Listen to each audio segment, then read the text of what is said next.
Velkommen til Yin Yoga for mave-midt-meridianen. Til denne sekvens skal du bruge et rullet tæppe og et yogabælte, alternativt et længere tørklæde. Og have også nogle puder og en bolster, måske nogle blokke klar, hvis du har brug for det. Så vi starter med at lande, så find en måde at sidde på, hvor du sidder behageligt. Og have gerne en fornemmelse af at kunne lade energien søge ned mod jorden. Vi er i sensommeren, som hører til jordelementet. Så se om du kan tappe ind i den energi. Indånding. Ha' en fornemmelse af, at du skaber noget plads i din krop. Og på udåndingen tappe ind i denne her jordenergi ved at lade energien søge nedad mod jorden på udåndingen. Så indånding skaber plads. Udånding slipper og slapper af.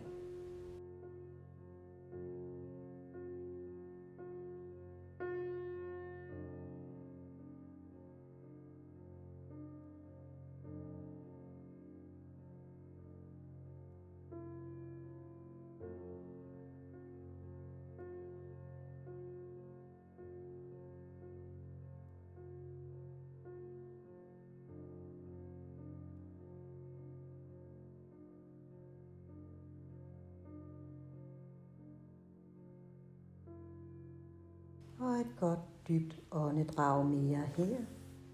Indånding og udånding.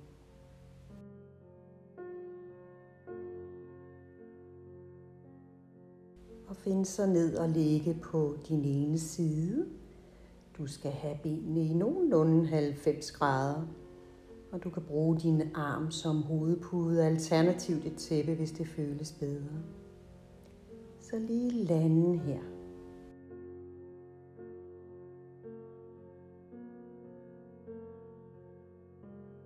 Så lad du opmærksomheden søge ned til lændeområdet og en fornemmelse af på indånding, at du svejer lidt i lænden, og udånding, at du runder. Og bare start med en mindre bevægelse, et svej på indåndingen og en runding på udåndingen. Og så kan du lade bevægelsen vokse sig lidt større hele vejen op ad rygsøjlen, så nakke og hoved følger med.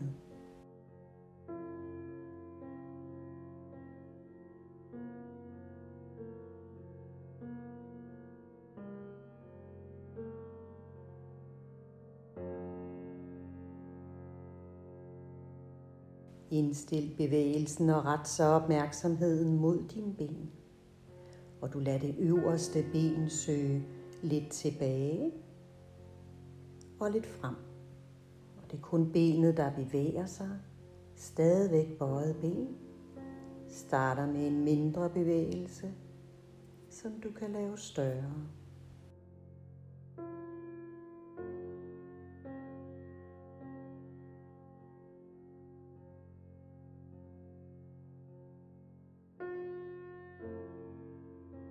Fortsæt bevægelsen med det øverste ben, men begynd at lade ryggen arbejde med.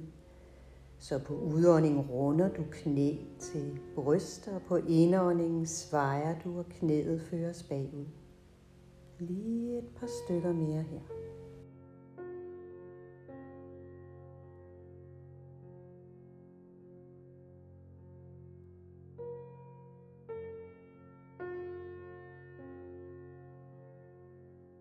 Næste gang du fører dit knæ tilbage, så lad du det blive bagved og lad knæet søge ned mod yogamåtten.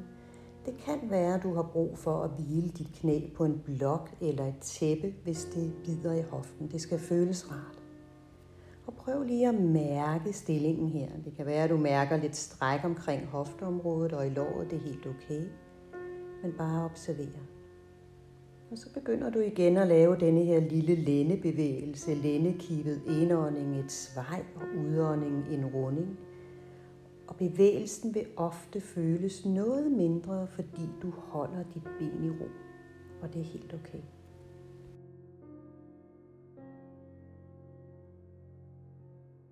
Og indstil så bevægelsen og kom om at ligge på din mave. Du skal bøje det ben, som du lige har arbejdet med, så du skal typisk finde et stræk på låret. Måske mærker du det mere over hoften. Du kan vælge at holde i foden med hånden, men du kan også vælge at bruge et bælte eller et tørklæde, hvis det føles bedre for dig. Det kan være, at du skal have et tæppe eller en pude, eller måske en bolster under låret for at løfte benet lidt op. Hoved, nakke, skuldre og det andet ben lægger du på en måde, der føles behageligt for dig. Og når du har fundet den fysiske form, brug så dit åndedrag til at slippe og slappe af. Så indånding, forlæng din udånding lige så stille og roligt. Og prøv at lade kroppen slappe af og smelte ind i stillingen.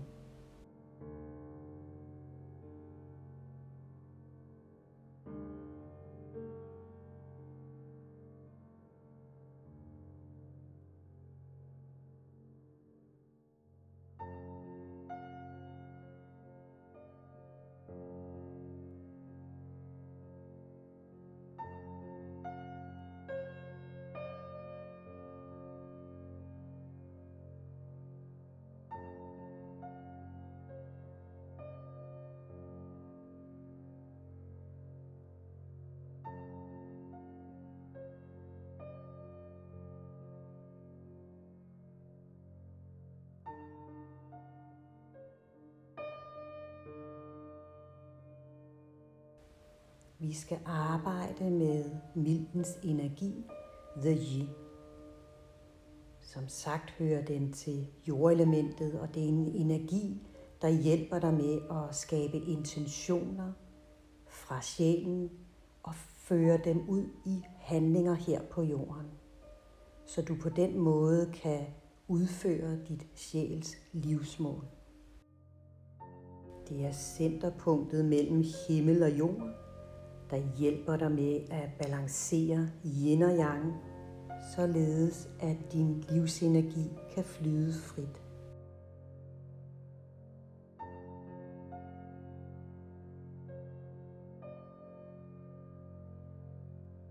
Mave-midt-medianen løber på forsiden af din krop, og mave-midt-medianen hjælper dig med at fordøje livet på alle planer, krop, sind og ånd. Og hvis du er blokeret her, kan du fysisk mærke det som fordøjelsesproblemer, men du vil også kunne mærke det som bekymring og overtænkning. Du vil føle dig fastlåst og ikke i stand til at handle, og du vil ikke have tillid til den proces, du er i.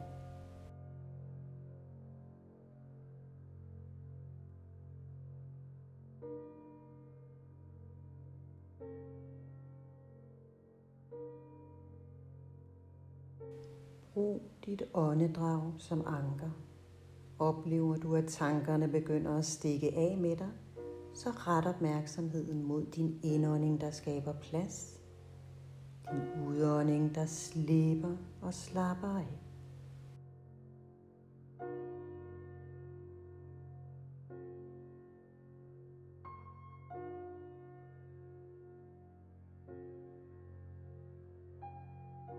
Et åndedrag mere her.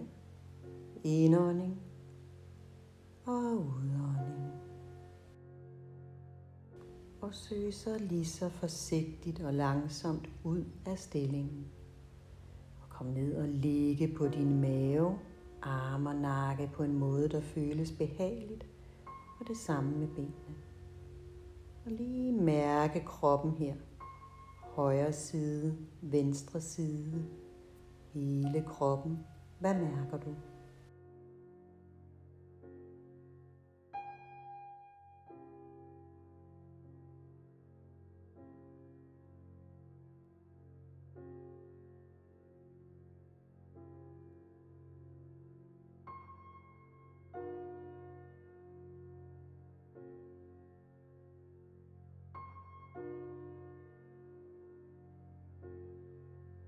Rigtig godt. Og kom så stille og roligt op. Og find om at ligge på den anden side, så du ligger med bøjet ben nogenlunde 90 grader og lige lander en gang. Begynd så at lave den lille bevægelse i ryggen, svej og runding, og du kan lade bevægelsen lade sig vokse større, hvis det føles rart for dig.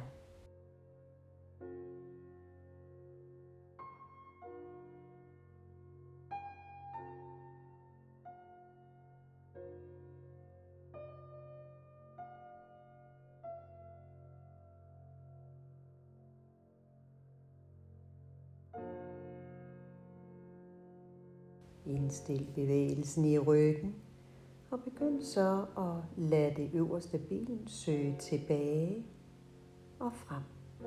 Det er kun benet, du arbejder med lige nu og her.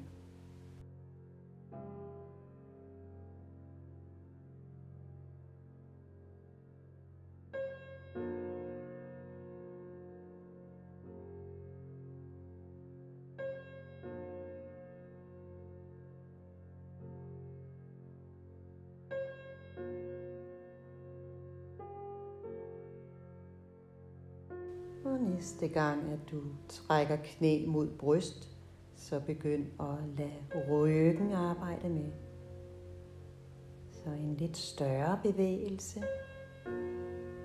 Indånding, når du fører benet bagud, og udånding, når du runder ryggen og trækker knæ til bryst.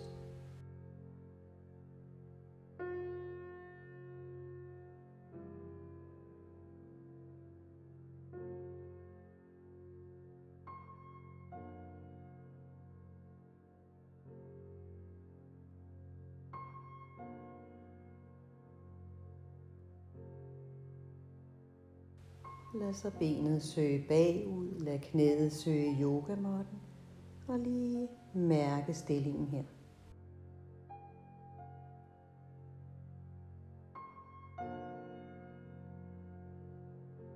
Sæt lidt bevægelse i lænd. Husk, det typisk er en mindre bevægelse, du kan lave her. Benene bliver, hvor de er.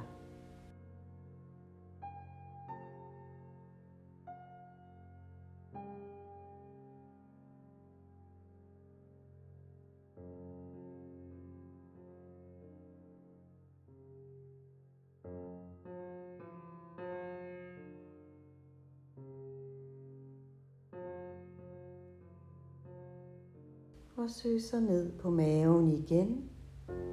Bøj benet og find dit stræk på låret eller i hoften. Og så lige så stille og roligt lad dig søge ind i stillingen. Begynd at slappe af og lad åndedrættet være dit anker.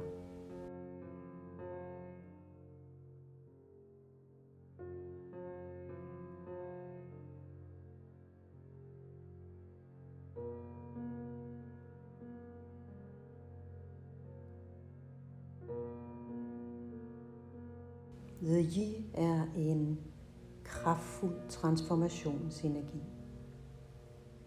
At kunne trække energi ned fra himlen, dine intentioner, og transformere dem til handlinger, du kan bruge her i den fysiske form her på jorden. Og hjælpe dig med at skabe fuldstændig balance, mens det foregår.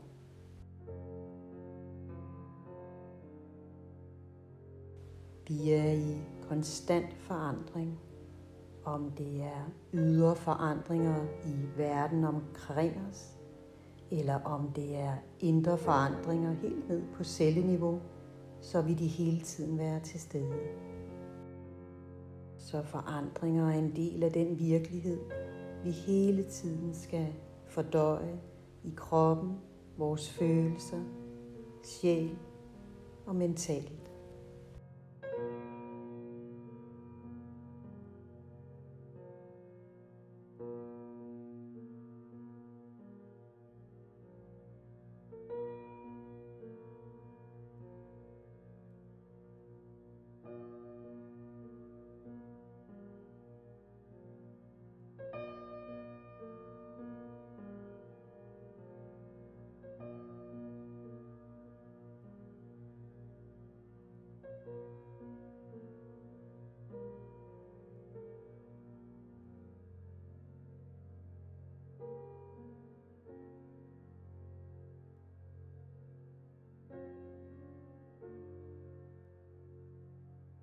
Husk, at du til enhver tid kan ændre lidt i stillingen, hvis det føles behageligere for dig.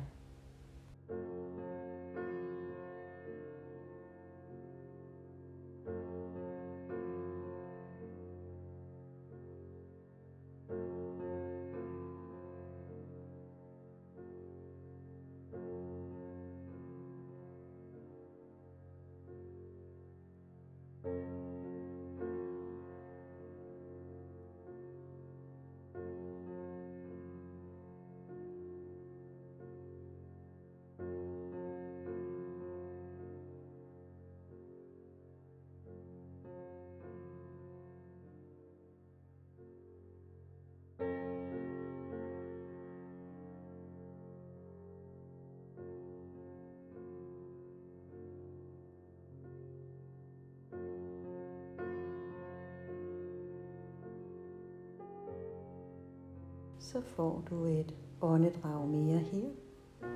Indånding og udånding. Slippe og slappe af. Og lad så kroppen forsigtigt og langsomt komme ud af stillingen. Kom ned og ligge på maven igen. Og mærke, hvordan din krop opleves lige nu og her.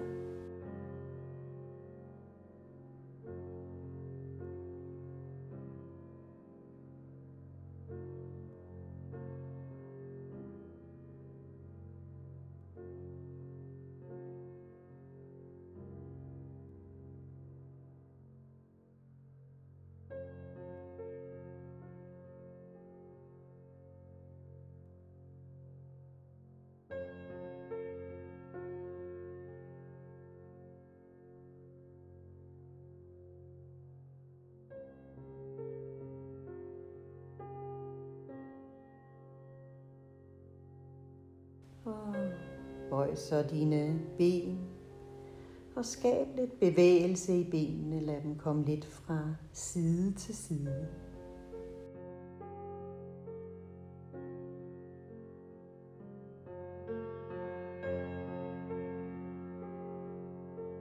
Og lad så kroppen søge tilbage, så du kommer op og sidde på hælene, eller sæt dig på en anden måde, hvis denne stilling ikke er rar for dig. Vi skal finde et mavepunkt, så hvis du har din navle, så på hver side kører du 3 fingre ud. Og hvor den 4. finger lander, der trykker du ind med dine fingre på hver side. Og kom ned og læg i barnets stilling, eventuelt en blok eller bolster under panden, hvis du har behov for det.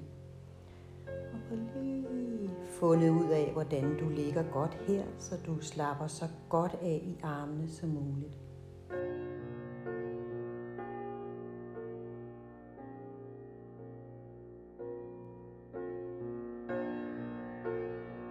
Det siges, at dette punkt beroliger, når vi er i overtænkning, men også, at det er godt ved forandringer, at det skaber livsenergi og balance.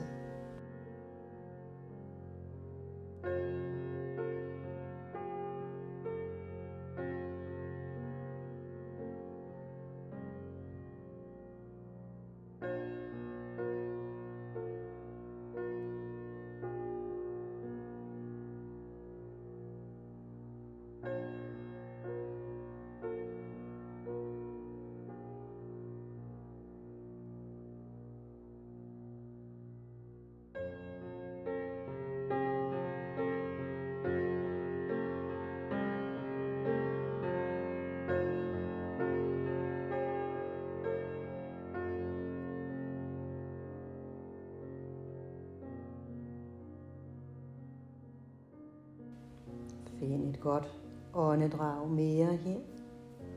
Indånding fylder kroppen op, og udånding slipper og slapper af. Så over kroppen op og kom ud af stillingen. Mærke kroppen.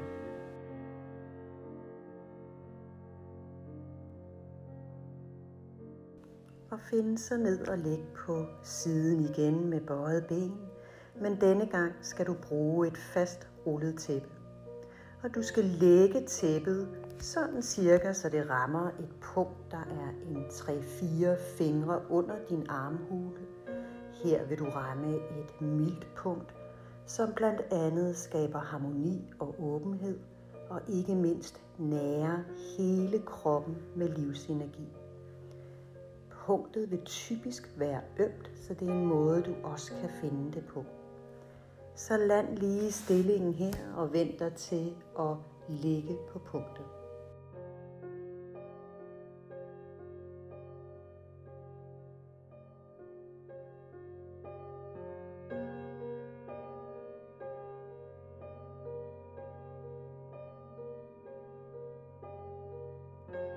Løft så din øverste arm op, lad håndfladen komme på panden og begynd lige så forsigtigt at dreje din øverste del af kroppen bagud. Starter med en lidt mindre bevægelse, og du kan lave bevægelsen større, så det er en fornemmelse af at rulle frem og tilbage på tæppet. Indånding, når du kører tilbage, og udånding, når du kører frem.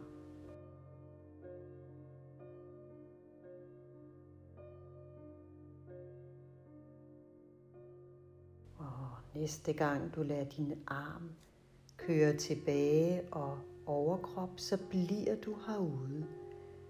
Læg dig på en måde, der føles rart, så det kan være, at du skal have en bolster mellem knæene eller under knæene. Det vigtigste i denne her stilling er, at du laver twistet, så du på den måde påvirker din mavemeridian. Det kan være, at du mærker strækket op i armen eller på forsiden af kroppen. Der er også nogen, der mere mærker det på ydersiden af låret. Uanset hvor du mærker strækket, så naviger. Find det her gode middelstræk, du kan være i nogle minutter. Nakke og arme skal være et sted, der føles rart for dig. Og når du har fundet formen, så lad dit åndedræt hjælpe dig med at slippe og slappe af.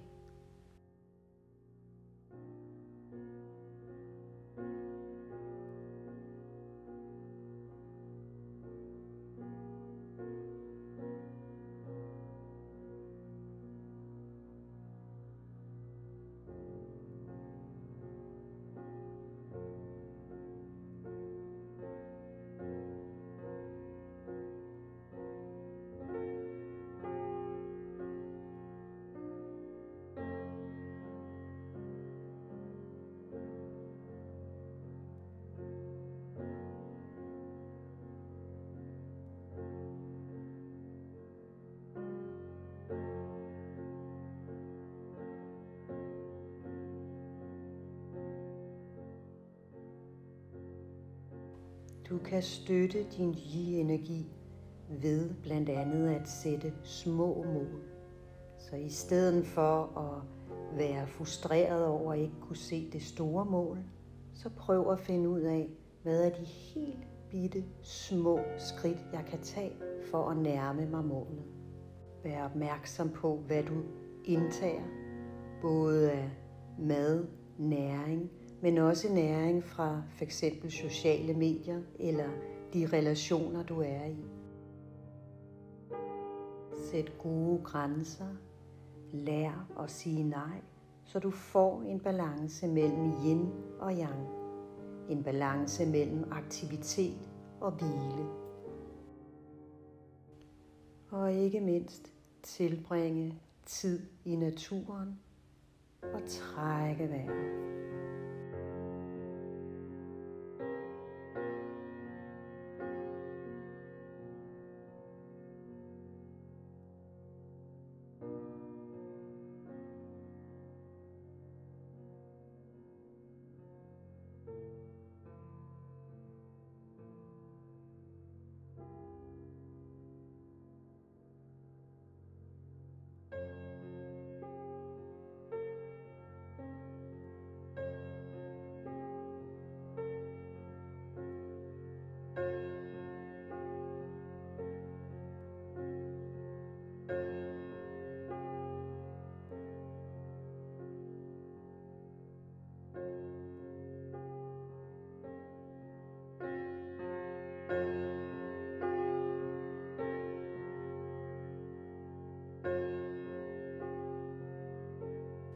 godt dybt åndedrag mere hen. Indånding, der skaber plads. Udånding, der slipper og slapper af. Og find så stille og roligt ud af stillingen, for at fortsætte over i og ligge på den anden side. Så læg tæppet der, hvor du rammer midtpunktet. Lande lige, brug et øjeblik på at vende dig til at ligge her.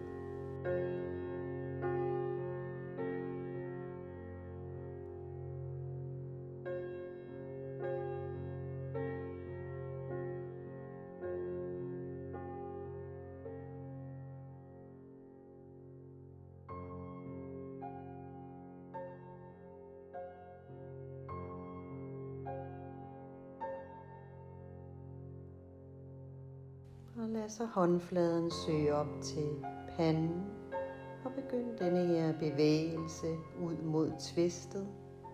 Først lidt mindre, derefter lidt større.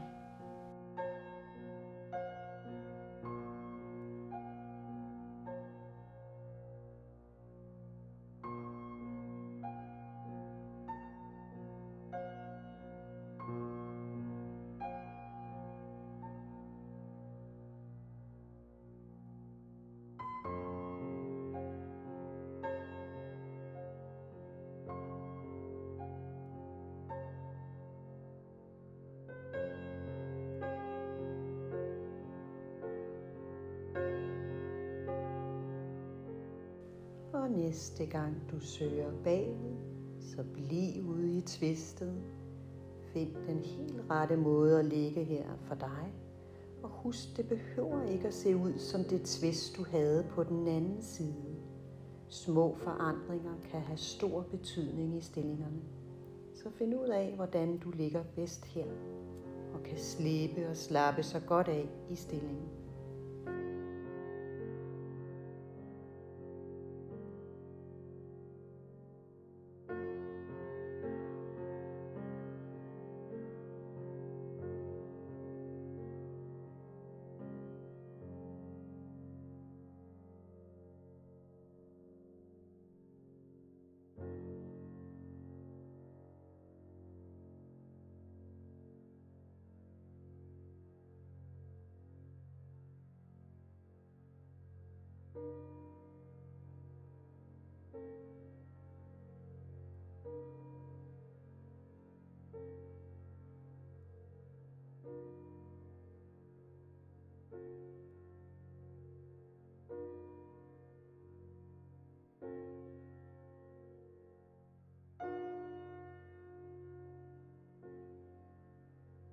Når du arbejder med denne transformationsenergi, er det vigtigt, at du fejrer de små skridt, du tager hver dag.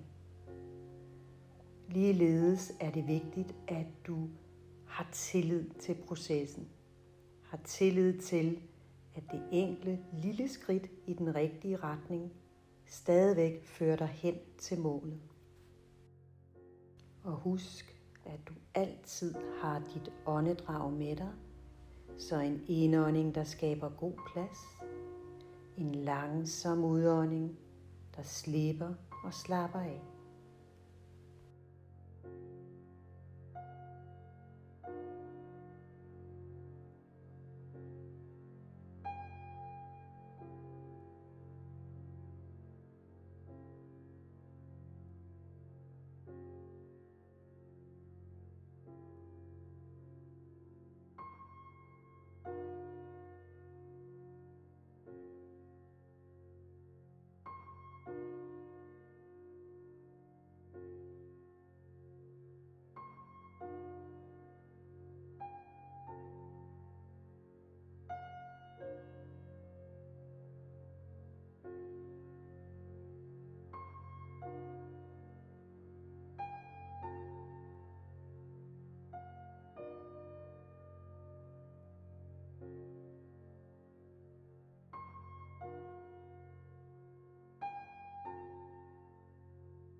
Et åndedrag mere her.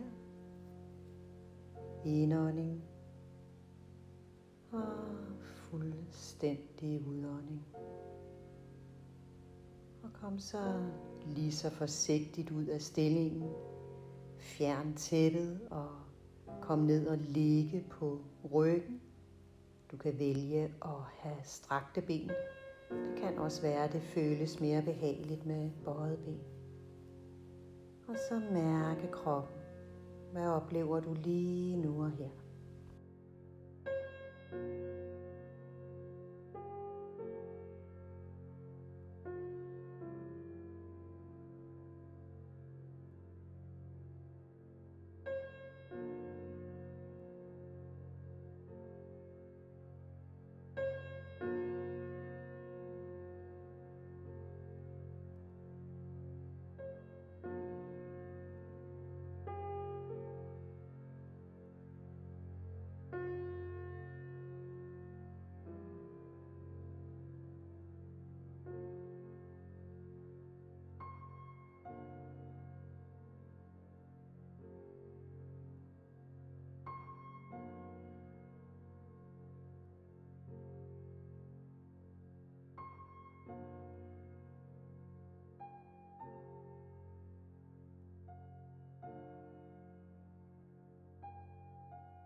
Og bøj så dine knæ, sæt fødderne i yogamåtten og begynd at lave den lille lændebevægelse endnu en gang. Så indånding svejlen, udånding runde, og gerne lad bevægelsen vokse sig hele vejen op langs rygsøjlen, så du har en oplevelse af, at hovedet følger med.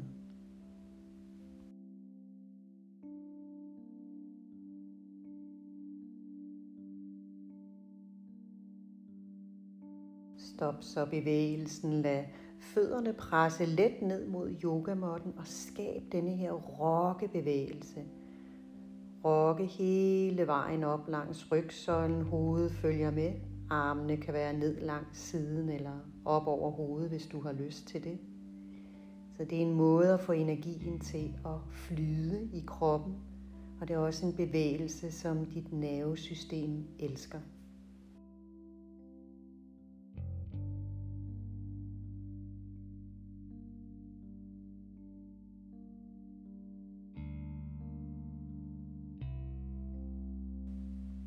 Stræk så arme og ben lige op og begynd at ryste, så du giver hele kroppen en god energiryst.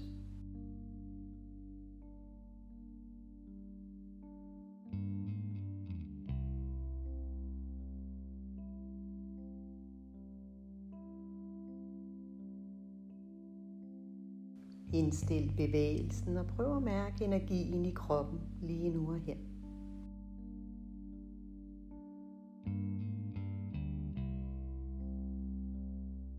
Lad så nakken dreje lidt fra side til side, løsne lidt op. Træk knæ til bryst, og så finder du hele vejen op og sidde. Og sæt dig gerne, som du gjorde i starten af yogasekvensen. Og lige lande her, og prøv at mærke, hvordan det opleves at sidde her, lige nu og her.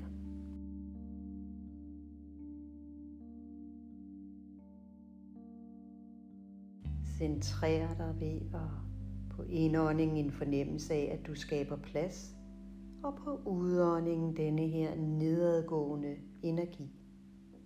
Så lige et par åndedrag mere her.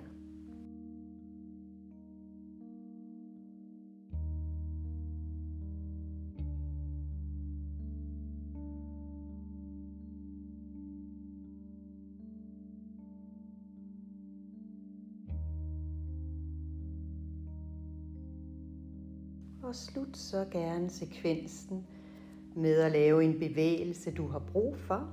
Det kan være i nakke, eller skuldre, eller ryg. Det kan også være, at du bare vil sidde og trække vejret lidt mere.